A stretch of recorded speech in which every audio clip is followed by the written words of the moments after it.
Missing link मध्ये ज्यांनी खरं अनेक जणांचे प्राण वाचवले, कारण एकदम ती कमांड पडली आणि सगळ्यांना त्यांनी फोन करून सांगितलं किंवा त्या तिथे प्रशासनाला सांगितलं. काय वाटलं तुम्हाला? कारण मुख्यमंत्री म्हणले की मिसिंग लिंक बद्दल जे कोणी बोलेल ते मी सहन करणार नाही. का महाराष्ट्रात 2 महिन्यात तुम्ही ओपनिंग केल्यानंतर ती कोसळली आणि तुम्ही सहन करणार नाही, त्याच्याबद्दल कोणी बोलायचं नाही? काय सहन न करणार का काय? तुम्हाला लोकांनी तिकडे बसवलंय, ज्या लोकांचं नुकसान होतंय, ज्या रस्त्याचं नुकसान होतंय ते आम्ही बोलायचं नाही का? सहन का नाही करणार? मी त्या दिवशी साहेबांचं पण भाषण ऐकलं. मला वाटतं देवेंद्र फडणवीस साहेबांचं पण विधान भवनात ऐकलं की मला शिव्या घाला पण महाराष्ट्राला नको. ही महाराष्ट्राला शिवी आहे? तुम्ही केलेलं काम हे 2 महिन्यात कोसळतंय, ही महाराष्ट्राला शिवी आहे? महाराष्ट्राला शिवी ही आहे की तुम्ही कोट्यांमध्ये पैसे देऊन आमदार खासदार फोडताय. तुम्ही आम्ही बोलण्याचा हक्क आमच्याकडनं हिरावून घेताय, ही महाराष्ट्राला शिवी आहे. हे असं आधी कधीच नव्हतं. तुम्हाला जे करायचं करा, आम्ही बोलणार. तुमच्या चुकांवर बोलतोय, आम्ही महाराष्ट्रावर बोलत नाही आहोत. जिकडे तुम्ही महाराष्ट्रासाठी उत्तम कराल तिकडे उत्तम बोलणार. राज ठाकरेंनी जेव्हा आपल्या भाषणातून या सगळ्या प्रकाराचा उल्लेख केला तेव्हा राज ठाकरेंना प्रत्युत्तर म्हणून सुद्धा मुख्यमंत्र्यांनी विधानभवनामध्येच आणखी त्यावरती स्पष्टीकरण दिलेलं आहे. ते मिमिक्री वगैरे मिमिक्री संदर्भात आणि राज ठाकरेंवर टीकात्मक टिप्पणी सुद्धा त्यांनी केलेली आहे. काय केली? मी बघितलं, मी मिमिक्रीचं ऐकलं. पुढे काय बोलले? सुपारीबाज हा शब्द वापरलेला आहे. भाडेके टट्टूला काही पर्यायी शब्द वापरले. भाडेके टट्टू हे आता महाराष्ट्र बोलायला लागले तुम्हाला? हे सगळे भाडेके टट्टू आहेत का? तुम्हाला अख्खं राज्य बोलायला लागले तुमच्या चुकांवर, तर हे सगळे भाडेचे टट्टू आहेत ज्यांनी तुम्हाला मतदान केलं? आम्ही सुपारीबाज, हा ठीक आहे, चल पुढे. जे लोक तुमच्या कामांवरनं चुका काढतायत, जे काम ज्यांच्यासाठी तुम्ही काम करताय ते पूर्णपणे तुम्ही करू नाही शकत आहात आणि त्याच्यावरती बोलायला नाही पाहिजे, तर आम्ही भाडेके टट्टू? दुसरीकडे ते मित्र देखील म्हणतात राज ठाकरेंना, ते मित्र आहेत. हे बघा, मैत्री ही, राजकारण आणि मैत्री ही वेगळी गोष्ट आहे. मी मुख्यमंत्री साहेबांना माणूस वाईट नाही बोलत आहे, पण ऍटलिस्ट टीका घ्यायला शिका. मी माणूस वाईट नाही बोलत आहे, पण तुमचं जिकडे काम होतं ते 2 महिन्यात कोसळून पडतंय. आता थँकफुली तिकडे कोणाचा जीव नाही गेला, फक्त तुमचं काम कोसळलं. अख्खं ते बंद पडलेलं 1 दिवस, त्याच्यावरती आम्ही बोलायचं नाही. बरं, किती खर्च झाला त्याच्यावर? 1000-2000 कोटी. 1000-2000 कुठून कुठून काय डेन्मार्क, स्वीडन, काय काय कुठून प्रवास करून आलाय आपल्याकडे ह्याच्यावरती. आणि तुम्ही 2 महिन्यात तो प्रकल्प आपला कोसळतो, ह्याच्यावरती बोलायचं नाही. उत्तम आहे, आमची पण मदत होते. मिसिंग लिंक झालंय, चांगलं आहे. अर्धा तास वाचला पुण्याला जायचं. पण ही कुठची क्वालिटी? नैसर्गिक काय असतं? आणि आधीच्या सत्तेला मला वाटतं की दरवेळेला बोलणं बंद करा. तुम्ही होतात त्या सत्तेत, तुमच्याकडे काम करायला तुम्हाला जबाबदारी नव्हती का तेव्हा? बस करा आहे की आधी वेगळ्यांची सत्ता होती, आधी तुमचीच सत्ता होती. वेगळा माणूस मुख्यमंत्री होता किंवा वेगळा माणूस महापौर होता. हे बोलणं थांबवा आता. पण कुठल्याही गोष्टीची अकाउंटेबिलिटी घेताना कोणीही दिसत नाही. म्हणजे जर अकाउंटेबिलिटी भीतीदायक आहे, भीतीदायक आहे. मी तुम्हाला जेन्युइन सांगतो, ऍज अ सिटीजन मी सांगतो, हे खूप गंभीर आहे की कुठचाही माणूस आपल्याकडे अकाउंटेबिलिटी म्हणजे कोणी आन्सरेबलच नाहीये. आपण प्रश्न कोणाला विचारतोय, प्रश्न विचारल्यानंतर उत्तर येईल की नाही ह्याची आंदोलन करताना पण एक हे असतं की दडपण की समोरचे ऐकणार आहेत की नाही ऐकणार आहेत. का ते दिल्लीमध्ये चालू आहे तसं होणार आहे की एका माणसाचा जीव गेल्यानंतर तुम्ही चालू करणार आहात का ऐकायला?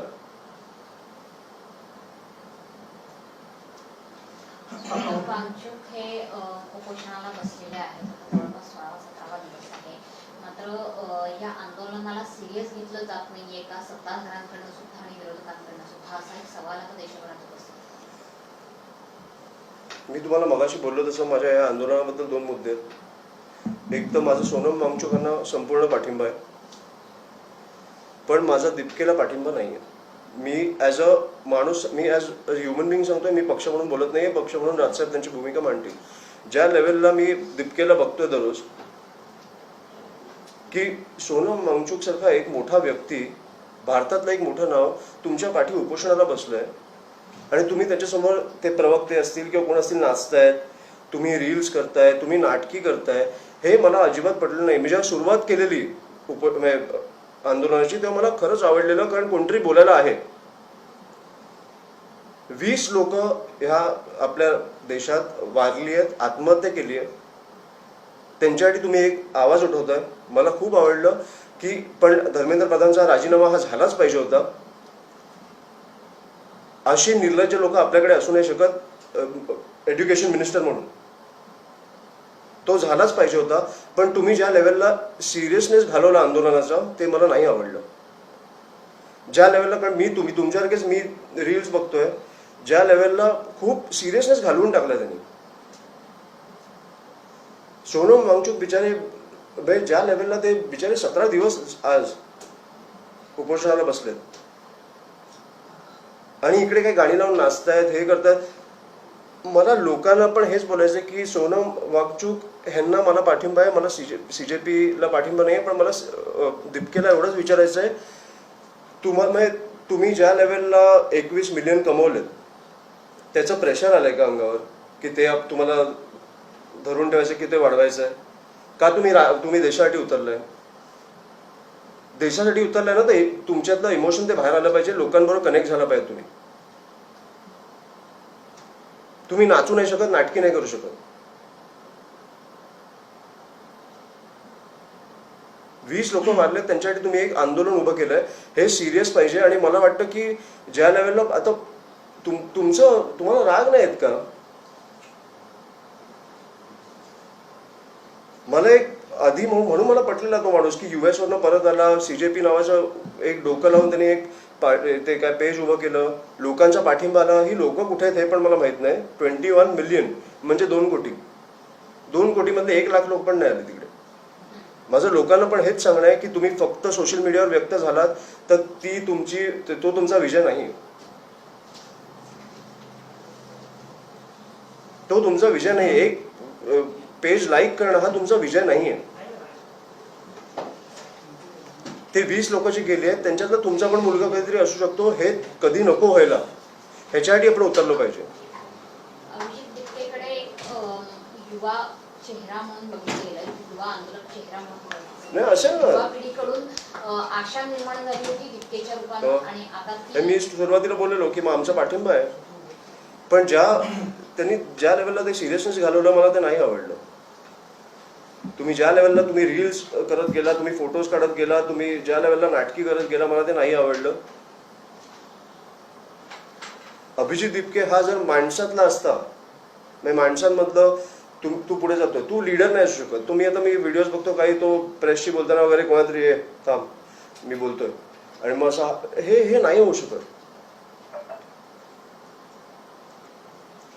हे मी तुम्हाला म्हणून सांगतोय, अमित म्हणून सांगतोय, तुम्हाला मी पक्ष म्हणून सांगत नाहीये. तुम्ही आवाहन करणार आहात त्यांना, कारण माझं देशाला आव्हान आहे की सोनम वांगचूक यांच्या पाठी उभे राहा. विरोधकांनी भेट घ्यायला हवी का? सगळ्यांनी भेट घ्यायला हवी. हे आंदोलन असं वाया नाही जाऊ शकत. तो माणूस मरेपर्यंत नका थांबू. तो उगाच नाही बसलाय तिकडे. एक नीटचा पेपर लीक होतो, 20 लोकांचा जीव जातो आणि एक मोठा आपल्या भारतातला एक माणूस येऊन तिकडे बोलतोय की मी उपोषणाला बसतोय. हे आंदोलन वाया नाही जाऊ शकत. मी सोनम वांगचूक यांच्या पाठी उभा आहे. पण त्याच्यासाठी पण मी काय करू शकतो मला माहित नाही, कारण विरोधी पक्ष असेल किंवा सरकार असेल, कोणीही लक्ष देत नाही तिकडे. पण तुम्हाला असं वाटतं का सगळ्या विरोधकांनी या मुद्द्यावर, आता तुम्ही म्हणताय सोनम वांगचूकला माझा पाठिंबा आहे, तर विरोधकांनी सगळ्यांनी एकत्र येऊन दिल्लीला सोनम वांगचूकच्या मागे जाऊन उभं राहायला हवं असं तुमची इच्छा आहे का? ती मागणी तुम्ही करताय का? ते आव्हान तुम्ही करताय का विरोधकांना सगळ्यांनी करताय? मी म्हणून तुम्हाला सांगतो, मी आज निघेन आपण पाहिजे तर. पण CJP ज्या लेवलला ते सिरियसनेस घालवते ना, ते मला नाही आवडत आहे. आपण तिकडे जाऊन बसू पाहिजे, पण करायचं काय? कारण तो माणूस प्रामाणिकपणे आपल्या भारतासाठी उतरलाय. कोणी येईपर्यंत तो थांबणार नाहीये, कोणी त्याची दखल घेत नाहीये. एक माणूस 17 दिवस खात नाहीये आणि आपण शांत बसलोय, कारण आपल्याला वाटतं आपण सोशल मीडियावरनं शिवाय घातल्यावर आपलं काम झालं.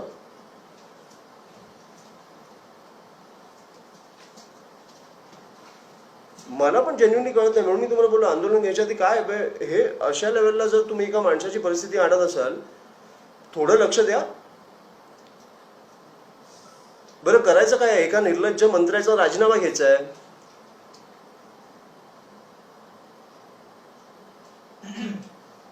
20 लोकांचा मृत्यू झालाय, 20 लोकांचं सुसाईड झालंय, त्यांनी जबाबदारी घ्यायची आहे. फक्त तुम्ही अकाउंटेबिलिटीच नाही ठेवत आहात. पण केंद्रीय मंत्री असो किंवा दादा भुसेंच्या पण राजीनाम्याची मागणी झाली असो, एक कुठलीही मागणी मान्य झाली नाही. कारण आता 3 वर्ष आहेत निवडणुकांना. हेच सर आज साहेब बोलत आले की तुम्ही एकदा मतदान केल्यावर संपला विषय, मग तुम्ही कोण, संपला झालं आता की हा मेलात ना मेलात. हे आधी काँग्रेसच्या काळात मला दिसायचं नाही. अण्णा हजारे असतील किंवा कोणी म्हणजे उपोषण कोणतरी दखल घ्यायला जायचं आणि ह्याचं राजकारण नाही केलं पाहिजे. मला वाटतं की ह्या गोष्टीला गांभीर्याने घेतलं पाहिजे माणूस म्हणून. सोनम वांगचूक यांच्यासारखा मोठा माणूस देशाची ओळख खरं तर त्यांनी बनवलेली आहे. अशा माणसाचा बळी जाणं यामध्ये नाहक अशा पद्धतीने जर झालं कदाचित, कारण किती दिवस उपोषणाला झाले आहे, जीव धोक्यात येतो आहे, याला जबाबदार नेमकं कुणाला धरलं पाहिजे, ज्यांनी म्हणजे पंतप्रधानांपासून सगळ्यांना. पण विरोधक सुद्धा याला जबाबदार आहेत का? विरोधक सुद्धा दखल घ्यायला तयार नाही. विरोधकांचं सोडून द्या ना तुम्ही, त्याला तुम्ही विरोधक म्हणून बसवले ना. सरकारमध्ये कोण आहे? आंदोलन कोणाच्या विरोधात चालू आहे?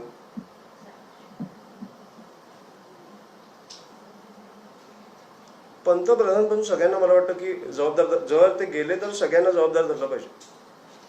ही कुठची पद्धत? एक माणूस मरतोय तुमच्यासमोर, 17 दिवस उपोषणाला बसलाय, आणि समजा गॉड फॉरबिड पण गेले तर काय करणार तुम्ही?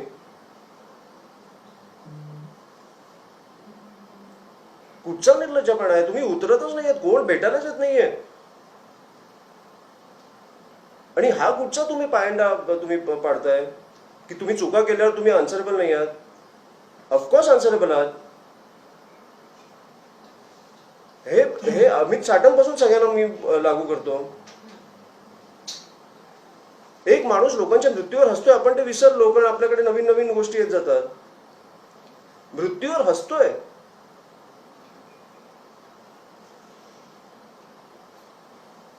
काल झाड पडलं, आज पॉटहोलचा विषय.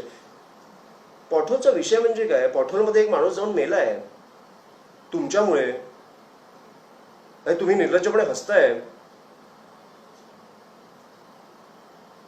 काय नीचपणा चालू आहे मला कळत नाहीये. जी घटना घडली होती चेंबूरची, तिचा अहवाल आला, त्या अहवालामध्ये 7 लाख रुपये कॉन्ट्रॅक्टर आहे त्याला दंड ठोठावण्यात आला.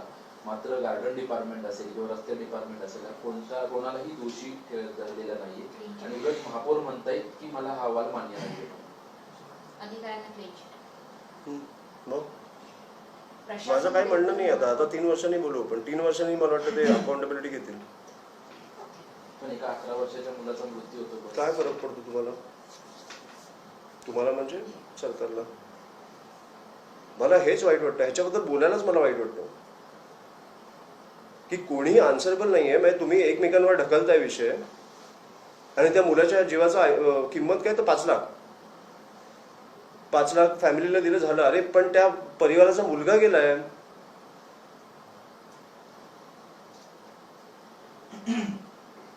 त्याच्यावर तुम्ही किंमत ठेवताय 5 लाख.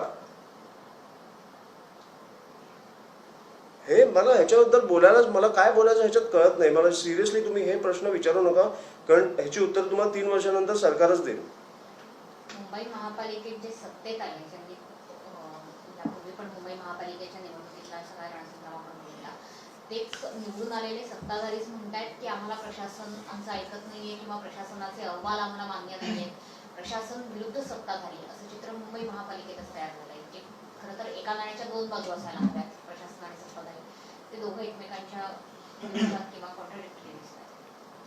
काय खूप घाणेरडी सवय लागली आपल्याला नाही प्रशासनाला. हे आता आय थिंक महानगरपालिकेचेच ते काही येऊन बोललेले ना की आम्हाला असे टक्के द्यायला लागतात. काय सवय कॉन्ट्रॅक्टर की 5% इकडे द्यायला लागतं, 10% तिकडे द्यायला लागतं. काय सवय ही बातमी एक दिवसाची होती. ही खरं तर किती गांभीर्याने घेतली पाहिजे होती की ऍक्च्युली ते कॉन्ट्रॅक्टर्स मनापासून लोकांसमोर मीडियासमोर येऊन बोलतात की आम्हाला असे पैसे द्यायला लागतात. किती गंभीर बातमी आहे. पण ही आपण एक दिवस चालवली आणि तुमची पण चूक नाही, मी जेन्युइनली बोलतो. आपल्या इकडे महाराष्ट्रात किंवा मुंबईत असेल दररोजच्या दररोज एवढ्या घटना घडतायत आणि दुर्दैवी घटना घडतायत की आपल्याकडे पर्यायच नाहीये. आणि मंत्र्यांचं मी तुम्हाला सांगतो हेच झालंय की सोड ना, 3 दिवसांनी विसरतील लोक. हेच साटमचं हेच झालं. म्हणून मला ते अमित साटमचा मी व्हिडिओ बघितल्यावर मला एवढा डोक्यात गेला ना तो व्हिडिओ. मी तुम्हाला जेन्युइनली सांगतो. एक माणूस हसतोय, मृत्यूवर हसतोय. मग आपण बिहाइंड द सीन्स काय करतोय, कशी लोक आहोत, सरकारने कशी लोक बसवली आहेत, आमदार म्हणून लोकांनी निवडून दिलं त्यांना. हा मृत्यूवर हसतोय.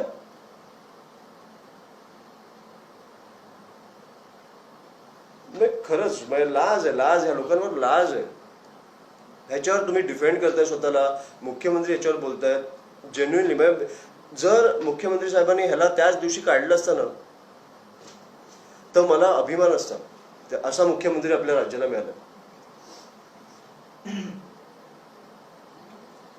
सर झाडांचा विषय आहे म्हणून झाडं शेकडो पडली याची पाऊस पडला तेव्हा डिकॉन्क्रिटायझेशन एक त्यातला मुद्दा होता. पण डिकॉन्क्रिटायझेशन पण कसं एनजीटीएलचा एक नियम आहे की झाडं जी आहेत आपल्याकडे चौथरे बांधतात. छोटी शिवाजी पार्कातली झाडं चौथरे बांधलेले तर 4 बाजू असतात. 4ही बाजूंनी 1-1 मीटर जागा ही सोडली पाहिजे आणि याची जबाबदारी अर्थात प्रशासनाकडे असते. पण ती आपल्याला कुठेही सोडलेली मिळत नाही. कुठेच नाही असं. शिवाजी पार्कातली झाडं पण तशीच आहेत. त्याच्यामुळे मध्यंतरी आपण शिवाजी पार्कातली झाडं देखील पडली आहेत. कुठेतरी नियम फॉलो होत नाहीये. त्याच्यामुळेच आम्ही मुंबईभर माहिती काढतो कुठे कुठे झाडं पडली आहेत. जिकडे लोकांवर पडले आहेत आणि मृत्यू झाले ते दुर्दैवी आहे. पण आम्ही जिकडे जिकडे झाडं पडली आहेत तिकडे त्याच प्रकारची झाडं तिकडे आम्ही लावण्याचा एक प्रकल्प चालू करतो. एक योजना चालू करतोय की तिकडे 30 झाडं परत लागणार, तशीच वाढणार. आणि मला वाटतं की पण हे लोकांनी पण विचार केला पाहिजे ह्याचा की तुमच्या घरासमोर पण जर एक झाड आहे त्याला लावलेलं आहे. सध्या एक बोर्ड लावलाय, पोस्टर लावलाय की द ट्री मे फॉल. घरासमोरच आहे. दोऱ्याने ते कागद लावलं. फक्त कागद. ट्री मे फॉल म्हणजे पुढे कारवाई काहीच नाही. छाटणी झालेली नाहीये. त्याच्यासाठी काही प्रिकॉशन्स घेणार की फक्त मग पोस्टर लावलं. कारवाई काय नाही म्हणजे तुम्ही एक्सपेक्ट का करताय कारवाई. आणि आपण मला वाटतं गेले 15 मिनिटं याच्यावरच बोलतोय. आन्सरेबलच नाही कोणी. कोणाला प्रश्न विचारायचे. प्रशासनाचं थोडक्यात असं म्हणणं आहे की आम्ही पोस्टर लावतोय की धोकादायक झाडं आहेत त्यांना.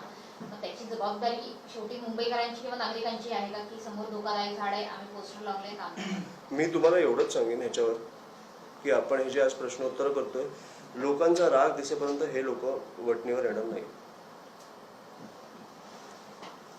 मी जेन्युइनली सांगतो तुम्हाला. सोशल मीडियावर तुम्ही एक काहीतरी बघून लाईक केलं, कमेंट करणं हे बंद करा.